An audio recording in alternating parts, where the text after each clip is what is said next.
Good afternoon, everybody. Hi, new students. Thank you for joining us today. I'm going to just wait a couple minutes while everybody makes it in here from the waiting room. And then I'm going to introduce our Dean and Associate Provost, Dr. William Toulon. So if you want to wait just a second, hang in there. So good afternoon again, everybody. Welcome to the summer 2026 virtual orientation for new graduate students. We're really happy to have you here. The next hour, 2 hours actually, will be super informative for you, I hope.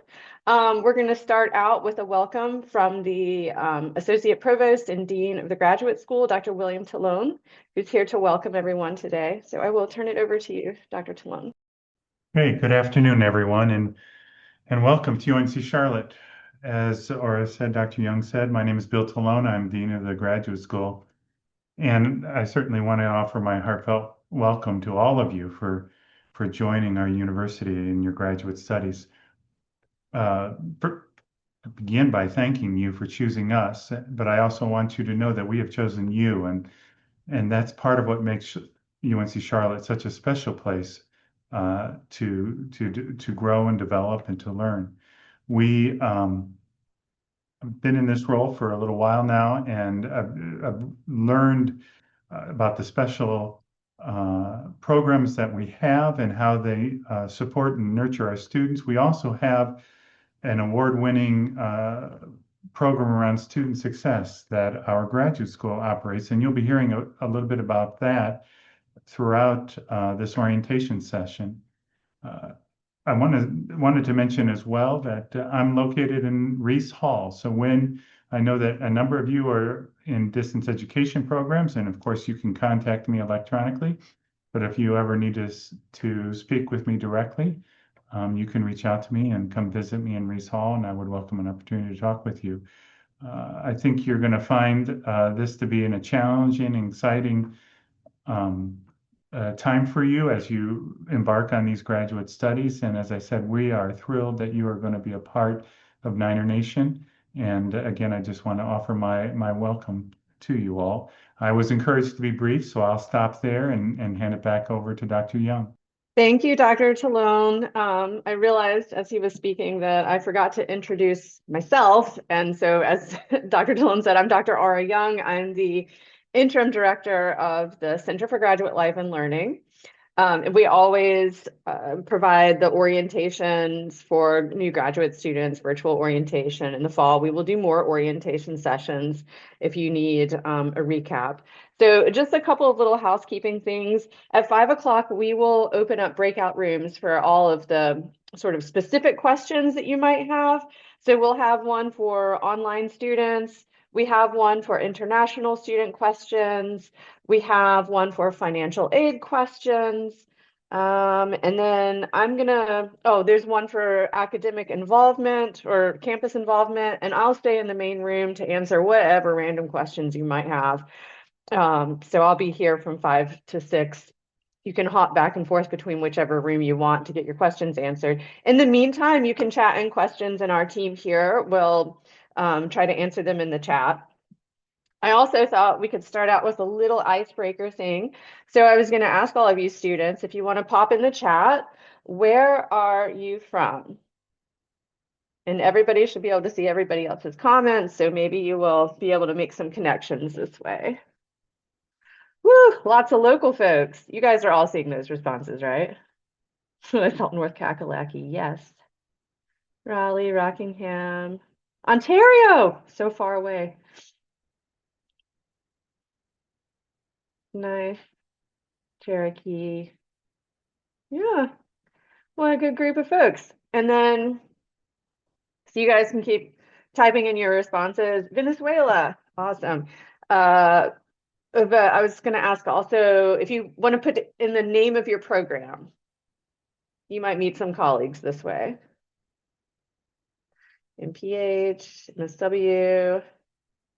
We've got a lot of education students coming in and a lot of people from College of Health and Human Services. So I think for sure you'll make some connections today. Feel free to also unmute your camera, especially when you go in the breakout rooms, so you can network a little bit. And then my final question was going to be, what's one word that sums up how you're feeling right now about your first semester in grad school? Stoked, stressed, nervous.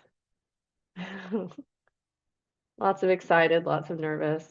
Seems like more excited than nervous. I should be doing like a word cloud thing right now, but I think we're skewing more towards excited. For those of you who are nervous, one of the main points of this orientation session is to help quell any fears you might have about grad school and help you find answers to questions you might have.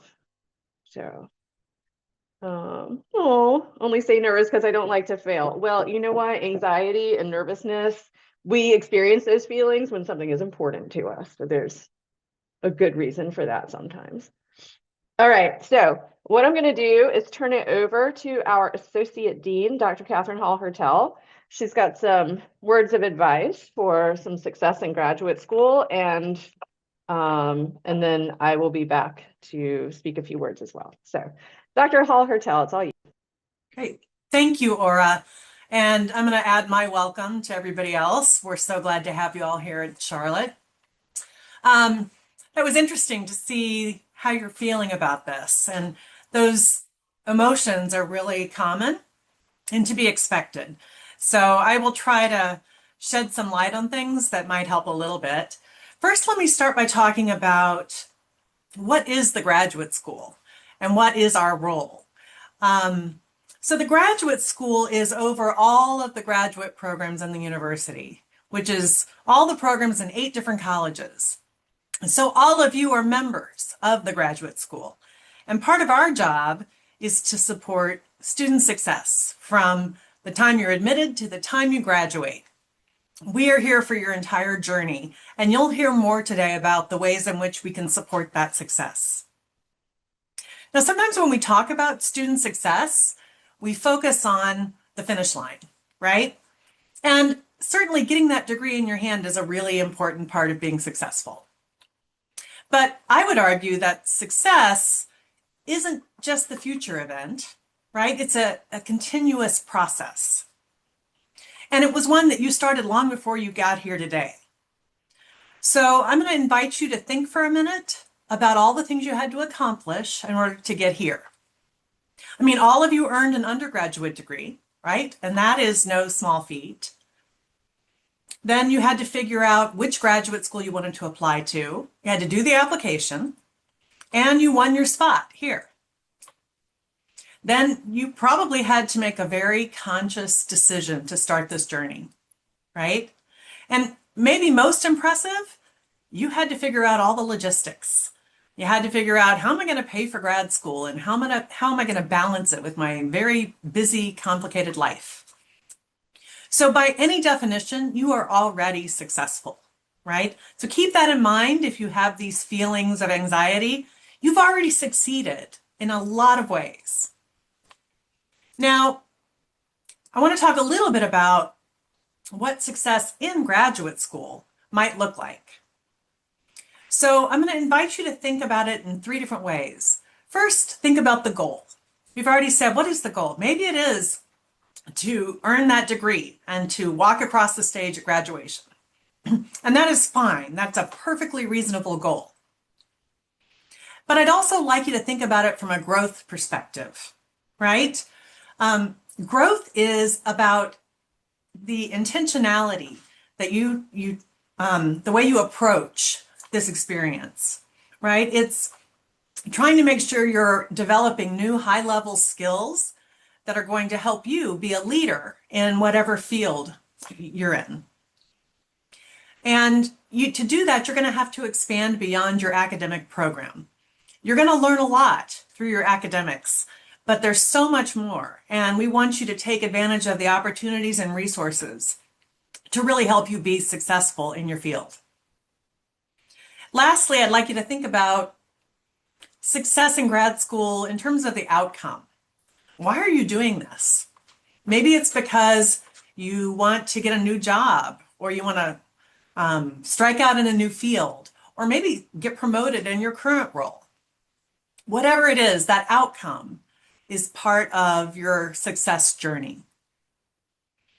Now, I'm going to share this because I think it's important for you to know what your faculty expect of graduate students. At Charlotte, we have high expectations for our grad students. As I said, you already completed an undergrad degree, so we expect that you already know how to be a student. And our graduate grading scale is a good illustration of this. Grad students are expected to earn A's and B's. An occasional C is okay, but too many C's will result in suspension.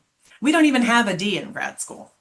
So you can see that we expect your work to be at a high caliber. The other thing is that we expect grad students are going to be autonomous learners. Okay, so what do I mean by that? Well, as an undergrad, your syllabus probably told you week by week what to study, how to prepare for an exam, etc. You don't get that kind of structured guidance in grad school. It's up to you to figure out if you need more support, right? So maybe that means you need to go proactively find your program's handbook on their website and read through it, right?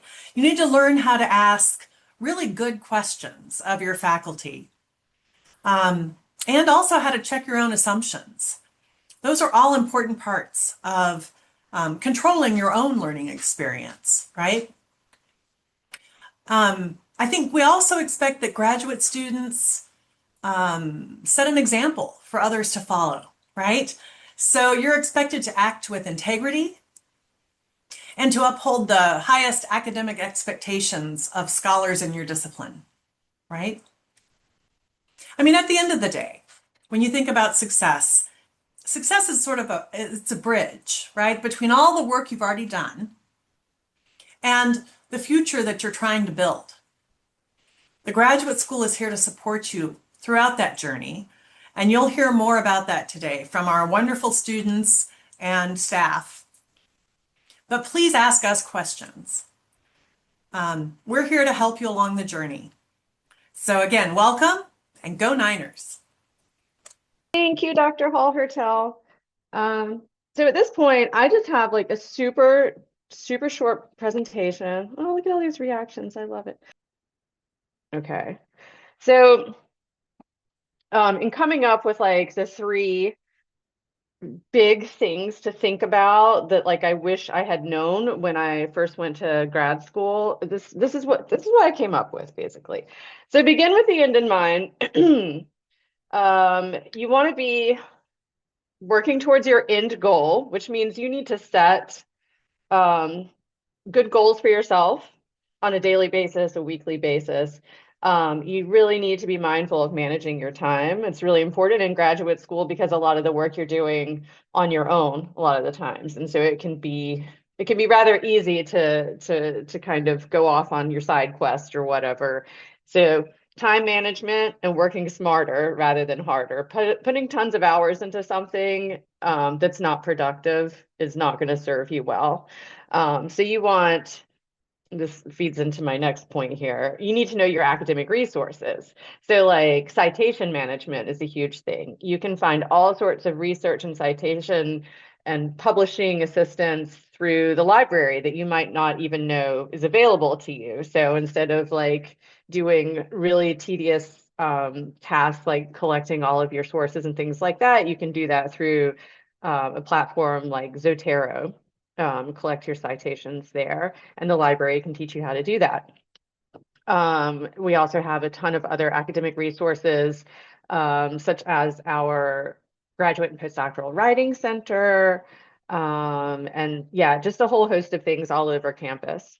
So the thing is to, I think, be curious, and if you suspect there might be a resource out there for you, see if you can find it or connect with us and we can help you find it.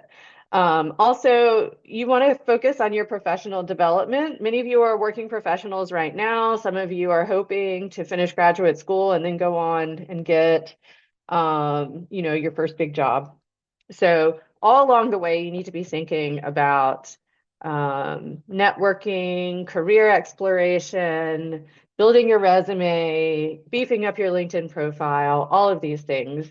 And there are plenty of resources on campus to help you with that. There's the University Career Center is right across the hall from our office, and we collaborate with them all the time to provide programming for graduate students, specifically geared towards graduate students to help you get a job and advance your career once you finish with graduate school.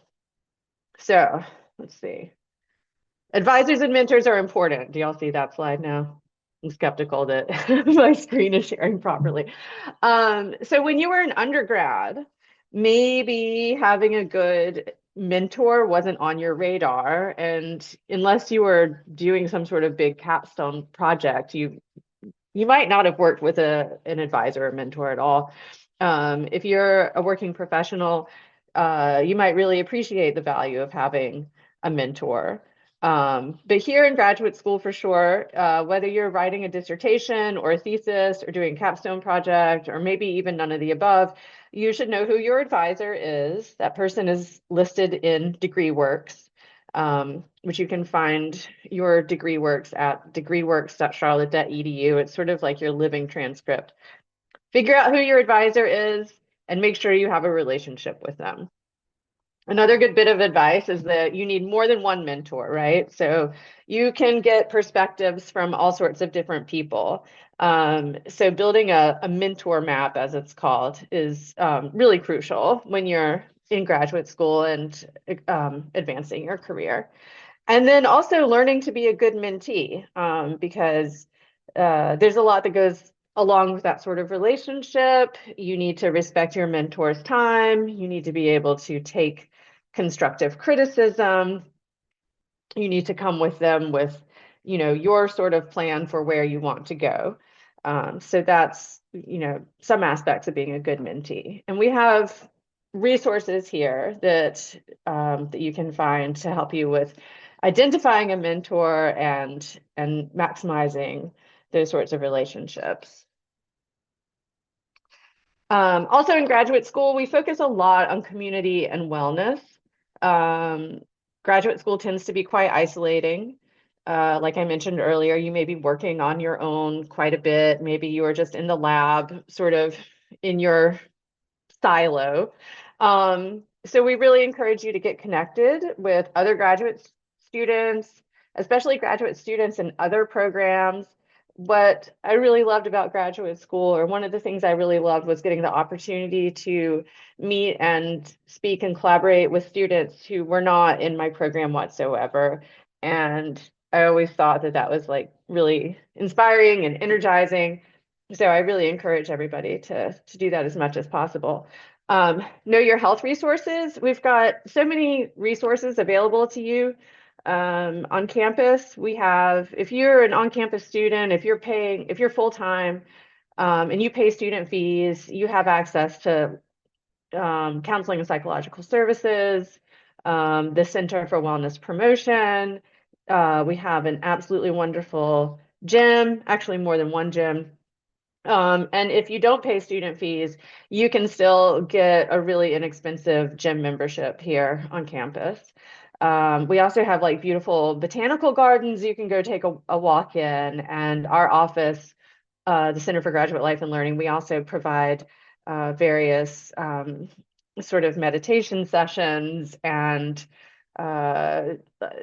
affinity group sort of meetups and things like that you can take advantage of.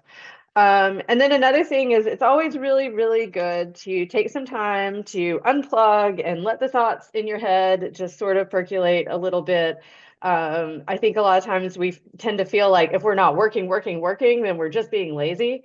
So we like to emphasize that some downtime is actually really important for refreshing yourself and coming up with new ideas, working through problems that maybe you haven't had a breakthrough yet, that sort of thing.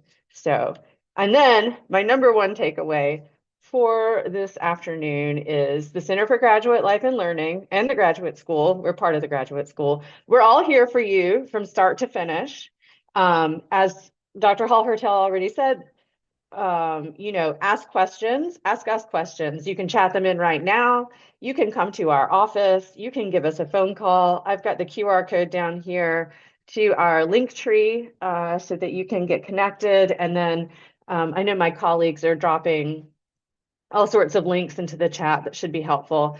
But we're located in Atkins Library in the annex, like I said, just across from the Career Center. So drop in anytime. We have a nice, lovely space there just for graduate students. We're always happy to chat with students. We've got a massive, giant Jenga set, and there are very heated competitions in our lounge. We also have a microwave you're free to use. And then since we're right there in Atkins, you can go right over to the library and take advantage of all the resources they have as well, including the nap pods.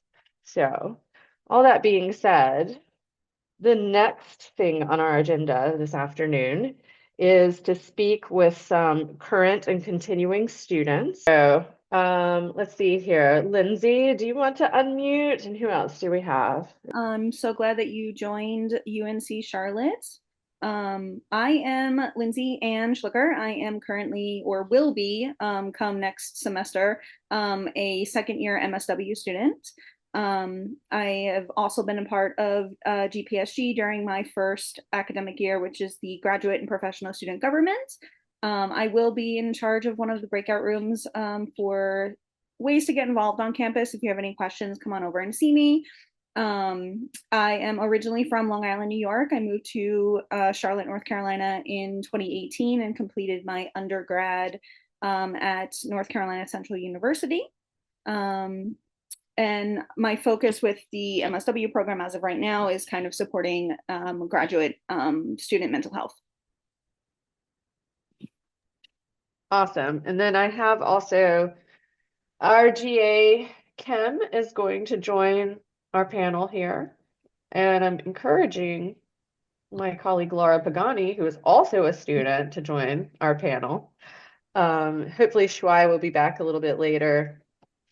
We had a few students who are going to be here today who ended up at the AI Institute uptown, so they're running late. But Kim, would you like to introduce yourself? Yes, sure. Hi, everyone. I'm Kimberly Jimenez, and I'm MBA student. This will be my last semester during fall. And also I am working student, and I work at the Center for Global Life and Learning. Um, just helping the center, supporting the center with the events and social media content, and also managing the messages from students in our chat. Lindsay is one of our GLF. So, and also she was a GLA, Grad Life Ambassador, which I encourage you to join. And you will receive many messages for us, like inviting you to exclusive events that we host. And also, it's a great opportunity to get involved with the center, with the campus activities, and to learn more about the many campus resources that are available to us in the university. So welcome.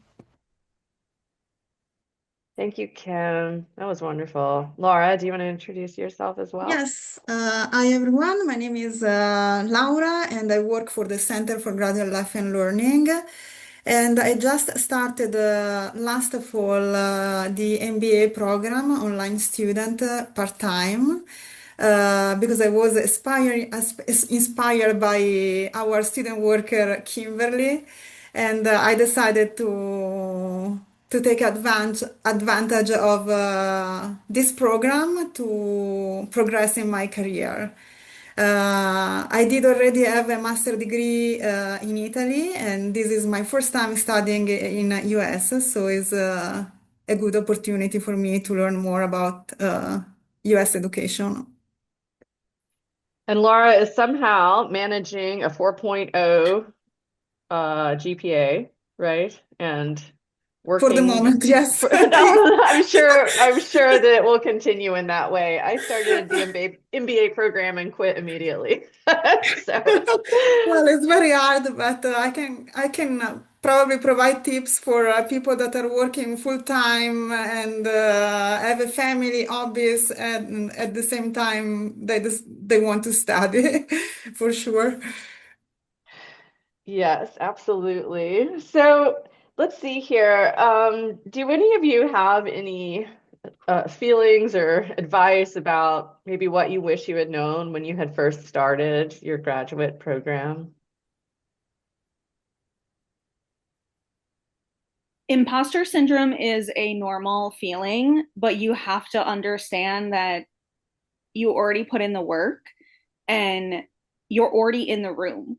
And the best piece of advice that I got when I joined graduate and professional student government was having that kind of conversation with some of the peers. And some of those people that were involved in that organization are on their like fifth year of their doctoral program, right?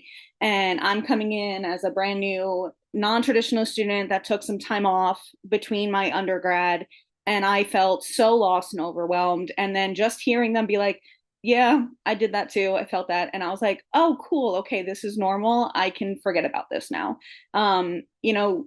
Your graduate experience really is what you make it. And if you are, putting in the work to be involved in things that are filling from your cup, I know it's very exhausting, especially if you're dealing with being parents, being a full-time, employee as well. But you're already in this space, and there's so many things that UNC Charlotte offers for support that making time that you can kind of connect with people to make sure that what you're feeling is a valid experience helped me so much when I first started my first semester here.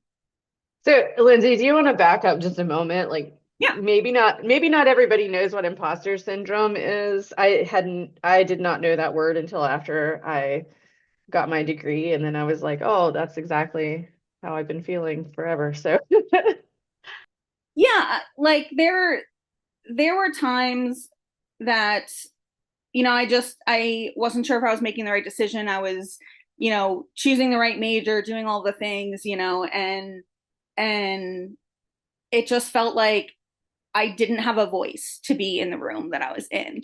And and then I sat there for a second and I was like, well, wait a minute, if I'm not even using my voice, how many people that are in the same experience as me are also feeling that and not hearing anyone else vocalize those things, right? Like, so it's just, there are so many times where I can look back on my education and just be like, well, I did it as a whim.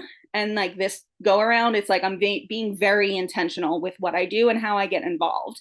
And honestly, like UNC Charlotte has been, I'm not just saying this because I'm a student, but like my best academic experience. I have probably way too many titles on my resume just because I haven't been involved in other organizations or other campus involvement and my other 2 degrees that I have.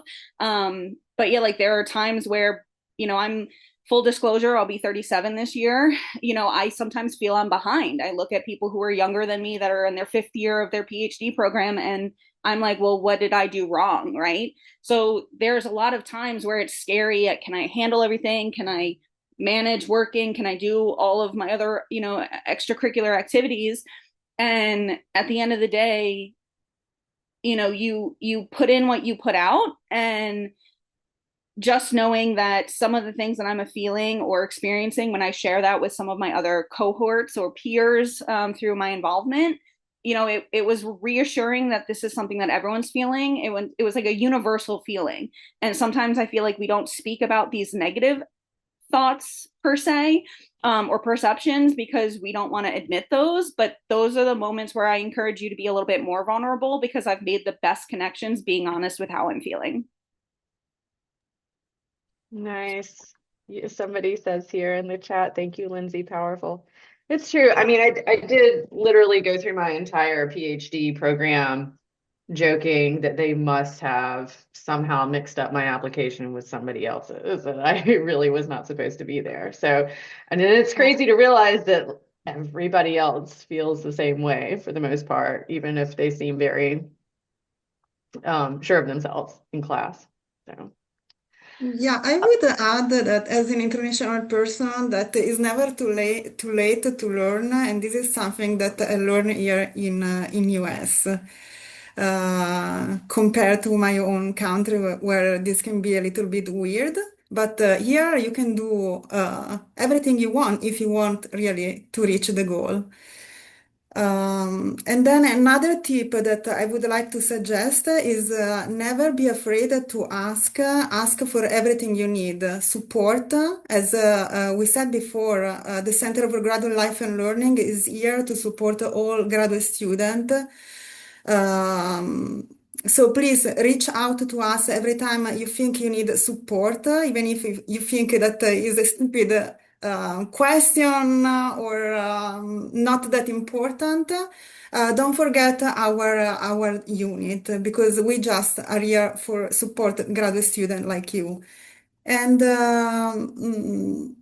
speak with your peers because this is very important. They can give you suggestion, especially the ones that are here already at UNC Charlotte. So they can give you and provide you important tips that can help you improve yourself. And also ask your professor because they are there as well to support you. Definitely, and I will add to that what Laura is saying that professors are the best source of Mhm. information. If you have, if I saw your messages saying that you feel nervous about getting to the school and you feel anxious and you feel excited as well. So if you feel nervous about something, a specific topic, reach out to your professor, ask to the professor, and try to connect intentionally with your professor because faculties are the best way to get involved also with the university and learn more about what are you trying to understand if you are doing research, if you are doing a presentation, if you want to connect with other people, also faculty is the best way to do it. So if you're looking for a mentor, Ara mentioned about the mentorship importance. It's extremely important in grad school having a mentor to support you, to guide you, to help you to also to unwind a little bit and to go back to yourself and have another perspective of what are you thinking and fight back to that imposter syndrome that Lindsay mentioned. So that's really important. So faculty, professor, ask questions during class. And as Dr. Catherine mentioned, don't expect that professor will give you everything. You gotta do your work. You gotta do research. You gotta do your assignments and go back to the class and ask more question about. So that's graduate school. I wanted to also add that, we keep mentioning how you can find all this support through us and the Center for Graduate Life and Learning. The thing is, the center is actually pretty unique as far as universities go. Universities in general really cater to the undergraduate population because the undergraduate population is always a lot larger than the graduate school population. And graduate students have a different set of needs than undergraduate students. Normally, graduate students they're often a little bit older than the undergrads. We have lots of non-traditional students who are returning back to school after a long hiatus. We've got lots of people, like I mentioned, who are working full-time and also juggling their classes. People are caring for their kids or caring for their parents or you got a lot of stuff on your plate, and then the academics are probably a lot more challenging than what you encountered in as an undergrad, and there might be like a big learning curve getting adjusted to graduate school.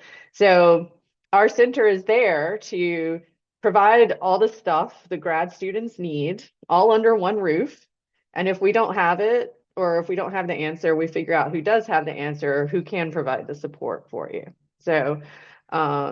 So, yeah, we're really lucky here at Charlotte to have this sort of center. They're becoming more common, I suppose, at universities, but they're still not common. So, let's see. And as I'm asking our panelists here questions, please feel free to chat in your own questions, even if it's just a small thing that might have just a small concrete answer. Go ahead and chat in whatever you'd like, and we'll try to get to the questions. In the meantime, do y'all want to maybe share one of your favorite things about grad school? What do you like the most? Well, I'll say that what I have been enjoying the most is to get involved Like when I started my MBA program, I was just going classes, going home, studying, and I wasn't getting involved in the campus events or any other activities outside my program. So, and then I started working at the center, and that's where I find out the many opportunities and the many resources available to us to as a student, and also to start getting connected with other students, with other faculties, with other type of event different from the business program. So, and that was amazing and life changing because I guess creating this community and getting involved and be part of something that is beyond like the degree is really meaningful. So I really highly recommend that.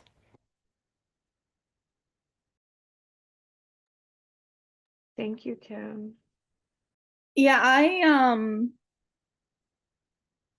I'll go ahead and say I was probably very insecure when I started grad school, and the first, email that I got from the Center of Graduate Life and Learning, asked for involvement, and I went to their workshops. And honestly, that was the first safe space that I created at the university for myself, and I got to meet one of my closest friends that is in the psychology department, who's also now a graduate life fellow with me, right? So there was means to create a community, people that I spent time on campus with outside of the classrooms or workshops that the CGLL put on. So it was awesome to connect with the CGLL and be involved and get to know them personally.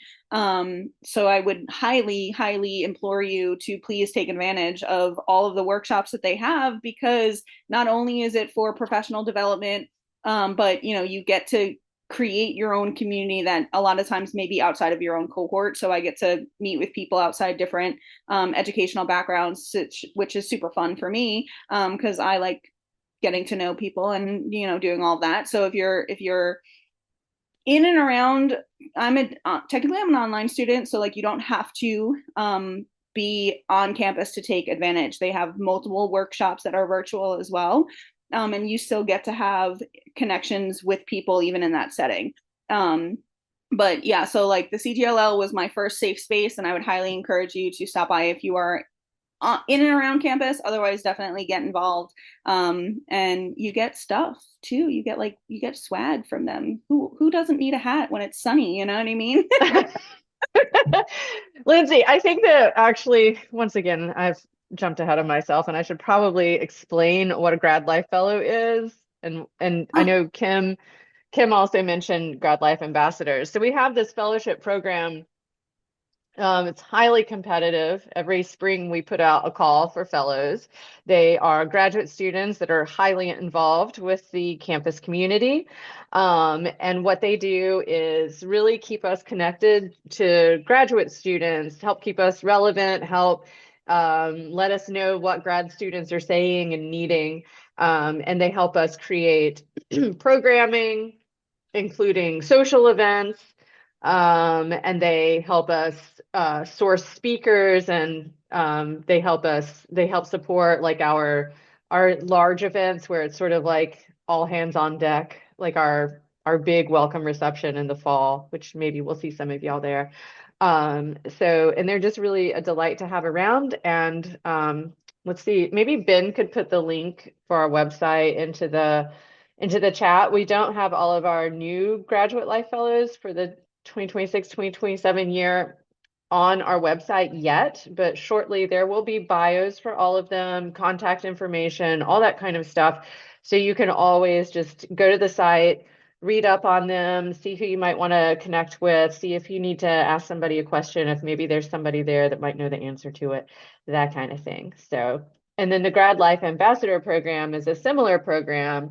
You don't receive a financial award for that one, but like Lindsay was saying, just being connected, making the friends, getting out of your silo, these are all really great things to do. So we Yeah, encourage you. I Yeah. would say also volunteering opportunities, since we offer several events during the academic year.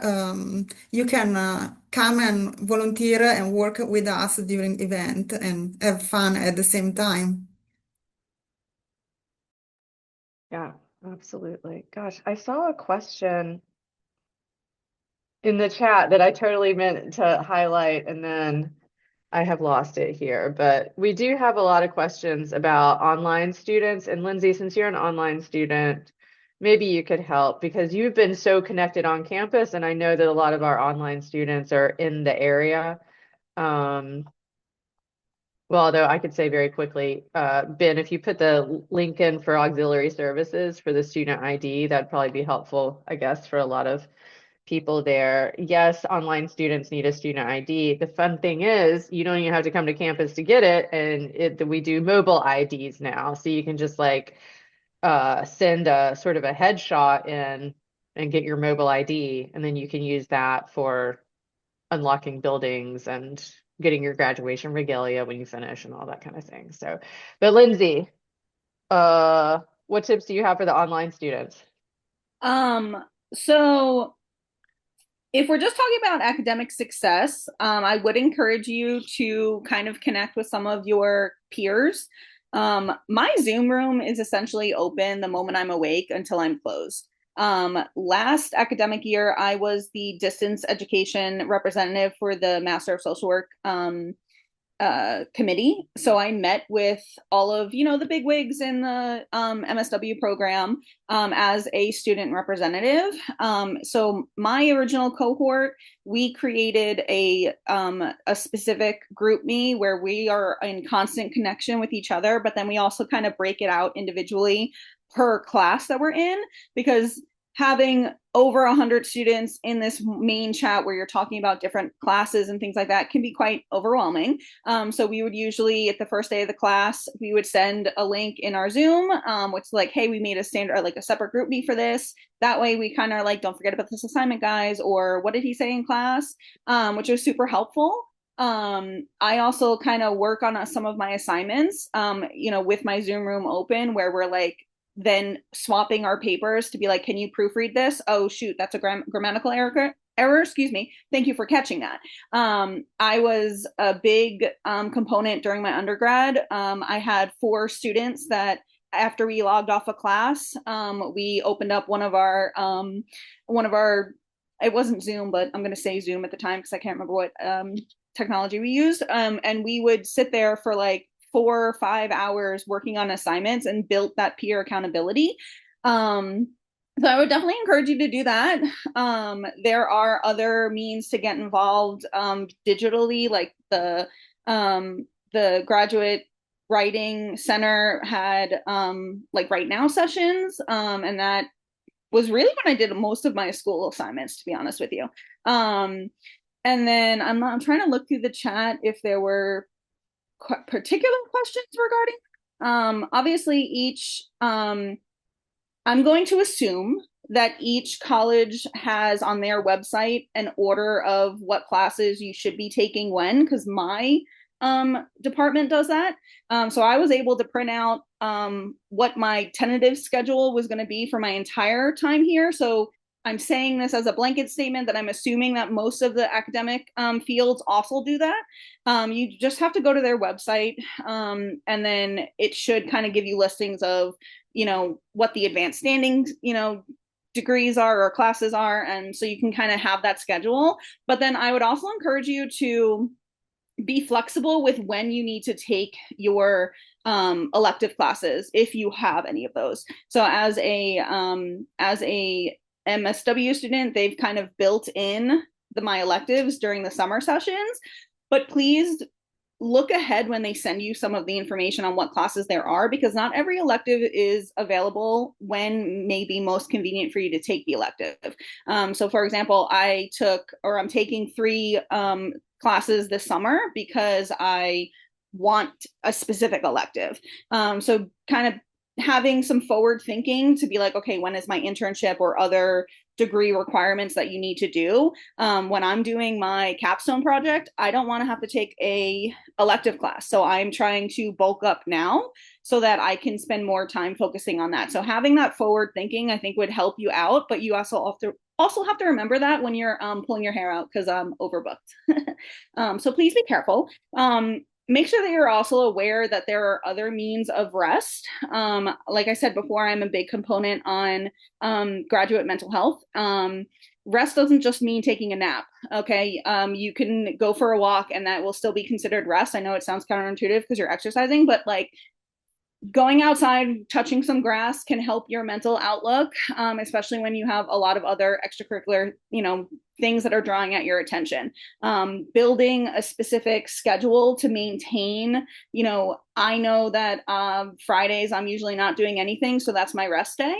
But then I'm making sure that I'm doing everything on the days. I have I don't know if it's going to see, but I have like an academic, nope, you can't. I have a 5-year agenda book where I'm paper writing everything because I love technology. I do, but sometimes my phone is dead. So like I don't know, maybe type A when it considers an agenda book. So find the things that are successful for you to make sure that you're not missing anything. Also, if you are online, please save your Zoom links because that's going to help you a lot. Separately, please. Good advice. Laura, I know you have time management and goal setting advice in particular, so I was gonna put you on the spot for that. Yeah, I mean, since I am an online student and I am working full time, and plus I have also a side job and I have an hobby that takes a lot of time because I like to run. I learn that I need to well time management my week. So normally the first week of course is the week where I try to understand what are the goal of the professor and what I have to do to complete all my tasks during the week. So I try um, to set every single day something that I have to do, and I know that I have to do it because otherwise I will not complete the course on time. And while I am trying to build my own schedule, as Lindsay just suggested, I normally try to keep one day off because, of course, it's important also take care of yourself. So normally I don't do anything on Sunday because I prefer to have one day during the weekend doing nothing, just relaxing or doing what I really love, or stay with family or friends. So And in yeah, the time fall, management is very sorry, important. Mhm. but did you mention that in the fall we'll have time management workshops? I might have Oh missed yeah, that. sorry, yes. We will have, as usual, one management workshop, and normally is in September. We don't have a schedule yet, but if you stay connected with us and check our calendar, there will be soon a workshop. Yeah, and I think, since we use the Google Suite here at UNC Charlotte, if you're not basically living in in the Google Suite, that might be a thing to do because the calendar is super important and those sorts of calendar reminders and things when you're working. Um, Kim, sorry, go ahead, Laura, sorry. no, if you want to say something about our newsletters, so Yes. student can learn. Yeah, we send out every Friday afternoon, we send out a newsletter in your Charlotte email. It doesn't go to your personal email, it goes to your Charlotte email. It's called Grad Weekly. So we put as many relevant resources for graduate students in the newsletter as we possibly can. Sometimes there's funding opportunities, sometimes we promote the credit-bearing courses that we offer through our unit. Um, there's social events, there's, I don't know, various things like that, but we try to keep it as short as possible and we try to keep it as relevant as possible. And then Kim here sends out the online student newsletter that just goes out once a month, right, Kim? Um, Yes. Yeah, once a month. And then we also have the Global Grad Update, which goes out on Tuesday afternoons, and that's geared specifically towards the international students. So yeah, look out for the newsletters. That's usually the way that students hear about our resources more than any other source. Of course, we have a lot of folks on social media who follow us, and well, I mean, we have a lot of whatever. You can get connected with us on social media. That's what I'm trying to say. Um, so yeah, Kim, Yes. what do you think the biggest change was between like undergrad and graduate school, or what unexpected challenges did you encounter, if any?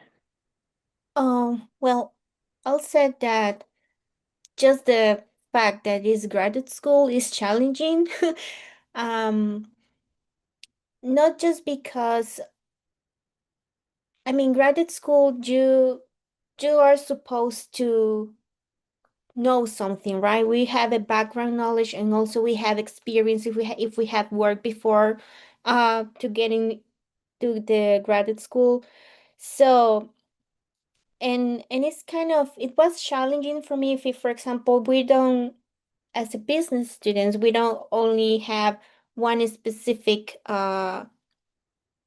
like subject. We are trying to get information from different departments in the company. We are trying to understand how the actual company works. So if you have experience in creativity or marketing, you don't have the experience in finance, that will be challenging for you. But if you have a time management, if you have the professors support and you have the mentor guidance, you will get through these courses just fine because you have the all the support that you need, even though if you don't have the skills yet because you are learning. Also, it's challenging, for example, to start connecting with people. That's what I in business, for example, this is my major, that's why I'm talking about that. Um, Connections and networking is important. So, and you need to start right in the beginning of the first semester. You start in the graduate school and don't let this opportunity in the last semester because you are missing such an important part of the program because connections are the people who can support you and guide you to your future career path. So it is important to start connecting and networking with people. And don't do it just because you want something from them, but you do it intentionally because you want to learn from them. So that's the difference. So try to make this work like something that is important for you to do. And for me, it was kind of difficult because it's kind of weird, right? To start talking with people and just, oh, can we have a coffee chat? But start doing it because in the future you're going to need it.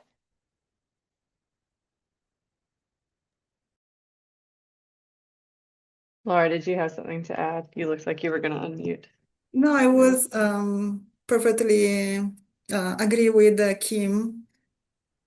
Uh, yeah, so from my point of view, there was a huge gap between my first master and this one. So I had to restart since the beginning and it was not easy, but I am here and alive, so everyone can do it.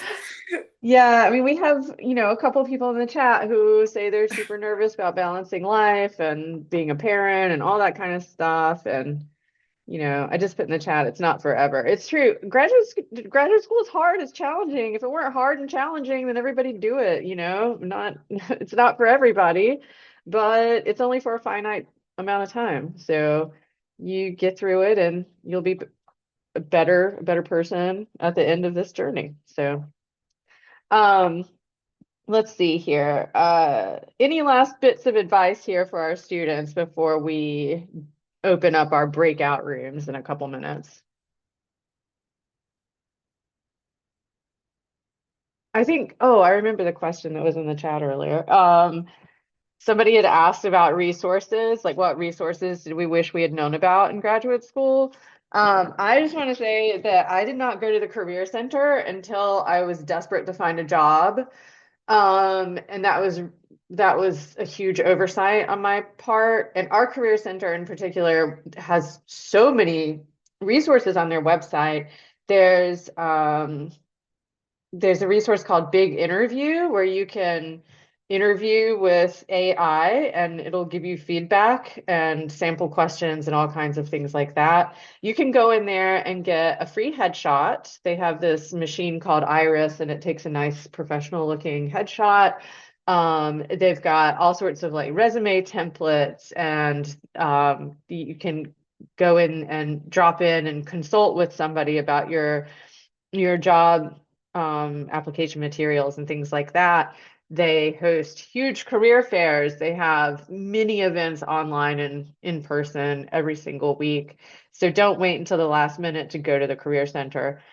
I promise you your resume needs work because I see many and they need work. And then the other thing is the Writing Center. When you get to grad school, I mean, people are not born knowing how to be academic writers and you need help. And maybe you never went to the Writing Center as an undergrad, but as a graduate student, you should definitely take advantage of that. Like I mentioned earlier in the hour, we have the Graduate and Postdoctoral Writing Center where you can meet with tutors online, in person, and also online asynchronously. They'll look over your paper and offer advice. They don't do like line editing or anything like that, but they'll give you advice on like structure and voice and so forth. And they also facilitate writing groups, which help you very much with productivity. And they do workshops on like abstract writing and things like that. And we also hope to reintroduce our dissertation boot camps this fall and spring semester, where we have multi-day writing events where you go in and just knock out a whole bunch of writing in a whole group of writers. Everybody's focused, you hold each other accountable, and it's a great way to get a ton of work done. Yeah, sorry, I asked if y'all had any more advice and then I gave my advice. I will also add, don't miss networking opportunities. They are very, very important. And also, don't miss event where industry partners are on campus, so you can make connection with companies that are around the university or around Charlotte. Because it's very important in graduate school, make this kind of connection. Absolutely. So I think what we're going to do now is open up our breakout rooms. So if you missed my little intro at the beginning, we've got several rooms so that you'll be able, as a participant, to hop into whichever room you want to. You can hop between rooms. You can come back here to the main room. So we've got, I hope he's back, Shuai. I hope he's here to answer questions Yeah, for I'm here. international I'm here. students. Oh, you're here. Okay, Yeah. fantastic. Awesome. And then Anastasia hopefully will be joining as well if she's not here. But if you're an international student and you have questions about getting adjusted here in Charlotte, feel free to go there. And then Shuai can also connect you with other resources like with our international office and things like that. If you're an online student with various questions pertaining to online studies, we've got Paris Coleman, Paula Ruiz Gutierrez, and Jay McCain from the School of Professional Studies. So there's a room for online questions. Mandy Anas is here to answer financial aid questions in one of the rooms. Campus involvement is with Lindsay, who was just speaking with us. She is very highly involved on campus. She was in the graduate and professional student government this past year, and basically she is everywhere all the time. And I'm just going to stay in the main room with my colleague Ben, who's been dropping all these links in the chat all this time. And so Ben and I will be answering whatever random questions you have. We will try our best. I guess Natasha, our tech support, there we go. We've got rooms open. You should be able to go wherever you want to go, but if you have trouble, let us know.